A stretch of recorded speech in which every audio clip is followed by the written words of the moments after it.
Kolkata derby 1-1 draw হলো। আমি একটুখানি একটা ছোট্ট স্টোরি বলতে চাই। আ রিয়াল টাইম স্টোরি যেটা আমি এক্সপেরিয়েন্স করেছি লাস্ট ডার্বিটা মাঠে বসে দেখে। 85th 86th মিনিটে ইস্ট বেঙ্গল স্কোর করে। এডমন্ড লালরেন্ডিকা স্কোর করলো। খুব ভালো কথা, দারুণ গোল করেছিল। অ্যারাউন্ড 86th 87th মিনিটের কথা আমি আমার একটা বন্ধুর সাথে গেছিলাম। আমি আমার বন্ধুকে বললাম, "চল বেরিয়ে যাই। এর থেকে আর বেশি কিছু হবে না। এট লিস্ট আমি এটা দেখতে পারবো না যে ভাই ইস্ট বেঙ্গল মোহনবাগানকে হারিয়ে চ্যাম্পিয়ন হচ্ছে।" টু বি ফেয়ার, কারণ আমি মোহনবাগান ফ্যান, আমার এটা বলতে কোনো দ্বিধা নেই, তো আমি এটা দেখতেও পারতাম না। আমার বন্ধুটা বললো অ্যাটলিস্ট 90 মিনিটস অব্দি ওয়েট করে যে অ্যাডেড টাইম যা দেবে ওটা স্কিপ করে যাবো। ফাইন। 87th 88th মিনিটে আমরা উঠে দাঁড়িয়েছি বেরোনোর জন্য, কারণ বাই দ্যাট টাইম আমার মনে হচ্ছিল না যে মোহনবাগান স্কোর করতে পারবে। এই 89th মিনিটে মোহনবাগান কর্নার পেলো। আমি বললাম চল দেখেই যাই, কর্নারটা দেখে যাই কি হবে, তারপরে বেরিয়ে যাবো। কর্নার, ডিমির কর্নার ফার্স্ট পোস্টে, ওখান থেকে কামিংসের একটা অসাধারণ গোল। বসে গেলাম আবার। মানে this is the beauty of football, this is the beauty of Kolkata derby. মানে হু উড হ্যাভ এক্সপেক্টেড যে ওরকম একটা সিচুয়েশন থেকে এই মোহনবাগান যে মানে চান্সেস ক্রিয়েট করেও একদম ফিনিশ করতে পারছিল না সারাটা season, not only in derby, সারাটা সিজন, সেখানে এরকম একটা ক্রাঞ্চ সিচুয়েশনে এসে গোল স্কোর করে দিয়ে এখনো নিজেদেরকে টাইটেল রানে অ্যালাইভ রেখেছে। কেউ এক্সপেক্ট করিনি আমরা। বাট স্টিল আরেকটা জিনিস যেটা মানে এবছর আবার কন্টিনিউ হবে at least for the coming season, সেটা হচ্ছে যে মোহনবাগানের undefeated run against east Bengal in ISL continue হচ্ছে, হবে। বাট হ্যাঁ, লাস্ট যে মিনিটের গোলটা স্কোর করতে পারতো ম্যাকলারেন, স্কোর করলে হয়তো আজকে সিনারিওটাই অনেক আলাদা হতো। বা রাদার আজকের এই মিসটা নিয়ে কথা বলার থেকে বেটার আমাদের আগের যে ম্যাচগুলোতে ভুলভাল গোল স্কোর করার অপশনগুলোকে মিস করা, চান্সেসগুলোকে মিস করা, ওইগুলোকে যদি বেশি চর্চা করি বা বেশি কথা বলি ওইগুলোকে নিয়ে, যে আগের যে মিসগুলোর জন্য আগের ম্যাচগুলোতে আমরা পয়েন্টস ড্রপ করেছিলাম, তো সেইগুলো নিয়ে কথা বললে আমি মনে করি যে বেটার হবে। কারণ আজকে ডার্বি অব্দি এতটা প্রেশার আসারই কথা ছিল না। অ্যাটলিস্ট যদি ইন্টারকাশি ম্যাচটাও আমরা জিতে যেতাম। ইন্টারকাশি ম্যাচটা আমরা ড্র করলাম, ওখানে ইস্টবেঙ্গল আমাদেরকে ভাই পুরো প্লেটে ধরে দিয়ে দিল যে নাও চ্যাম্পিয়ন হও, আমরা প্লেটটা ঘুরিয়ে ওদেরকে ফেরত দিয়ে দিলাম যে না তোমরা চ্যাম্পিয়ন হও। খেলা নিয়ে কথা বলি, খেলা নিয়ে কি বলবো আমি ঠিক বুঝতে পারছি না, কারণ ভাই প্রথম 15 মিনিট যেটা আমি এক্সপেক্ট করিনি হবে, মোহনবাগান কিন্তু ইস্টবেঙ্গলকে ধরতে দেয়নি। তারপরে আস্তে আস্তে ইস্টবেঙ্গল মিডফিল্ডটাকে কন্ট্রোল করা শুরু করলো কিছুটা, বলছি না যে পুরোটা, কিছুটা। কারণ অন্যদিন যে ইস্টবেঙ্গলের যে খেলাটা আমরা দেখেছি যে অ্যাটলিস্ট এটা প্যাটার্ন অফ ফুটবল, হ্যাঁ প্যাটার্ন অফ ফুটবল আজকেও ছিল, কনসেপচুয়াল ফুটবল তুমি যদি একটুখানি ভালো করে বোঝো, তাহলে মোহনবাগানের থেকে যদি ইস্ট বেঙ্গলের খেলাটা দেখতে তোমার বেশি ভালো লাগবে, যে ভাই এরা কিছু সুন্দরভাবে ক্রিয়েট করার চেষ্টা করছে, ট্রানজিশনে যাচ্ছে পরপর অ্যাটাকে।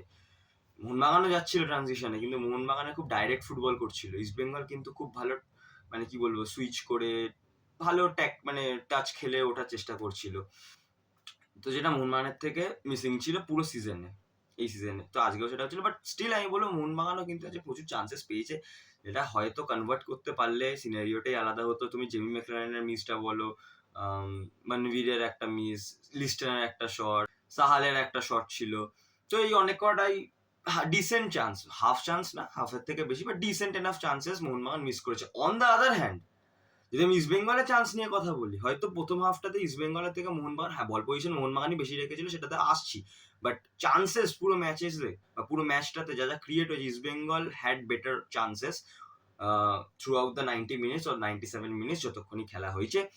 সেখানে অ্যাটলিস্ট ফার্স্ট হাফে ইস্ট বেঙ্গলের গেমটা এন্ড করে দিতে পারতো, কিল করে দিতে পারতো।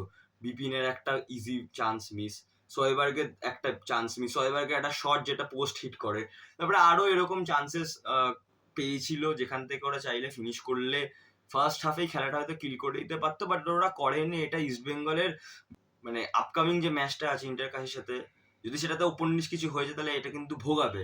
অন দ্য আদার হ্যান্ড যদি ইস্ট বেঙ্গল কাশিকে হারিয়ে দেয়, তাহলে কিন্তু প্রফসুখান গিলের ওই ম্যাকলারেনের শট সেভটা মনে থেকে যাবে ইস্ট বেঙ্গল ফ্যান্সদের মনে সারা জীবনের জন্য।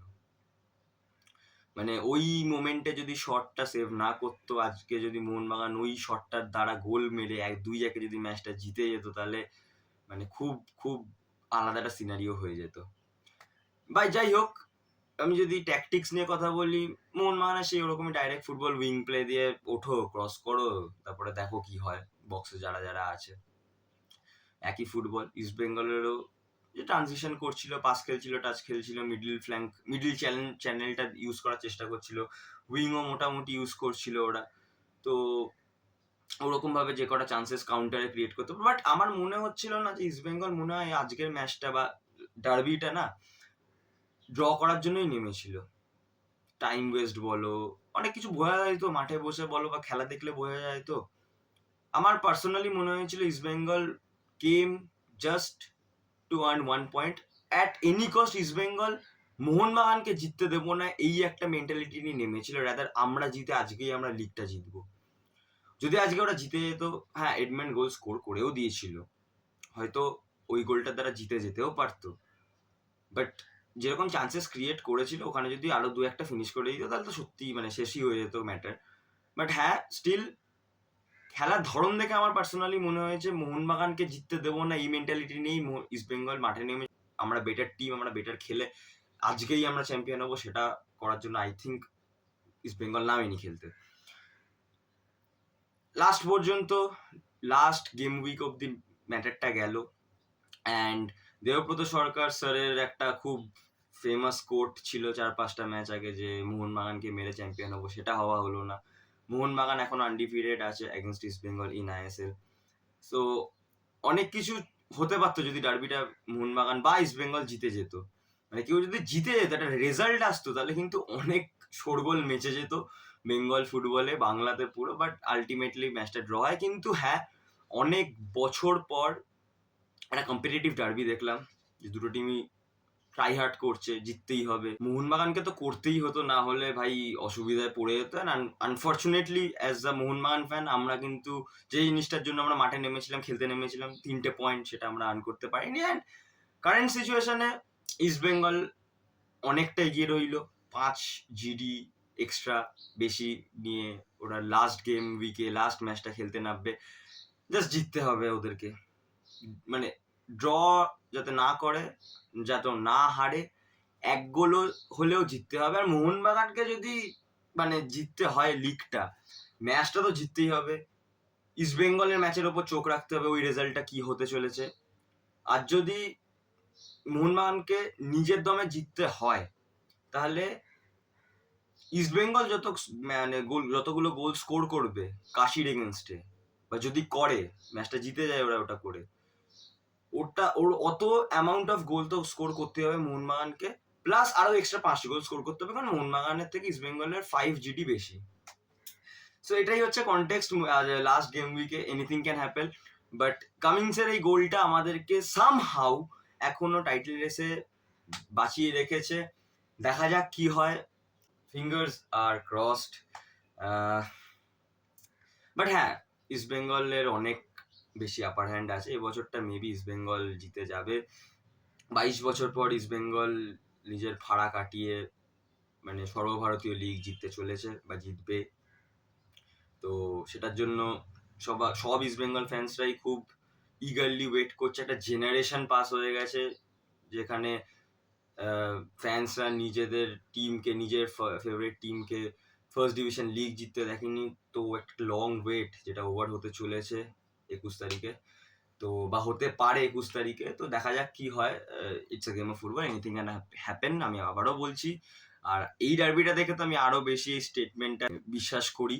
তো ইয়া, দ্যাটস ইট। ভিডিওটা ভালো লেগে থাকলে লাইক করে দিও, কমেন্ট করে দিও তোমাদের থটস, শেয়ার করে দিও ভিডিওটা আরো বেশি বেশি করে।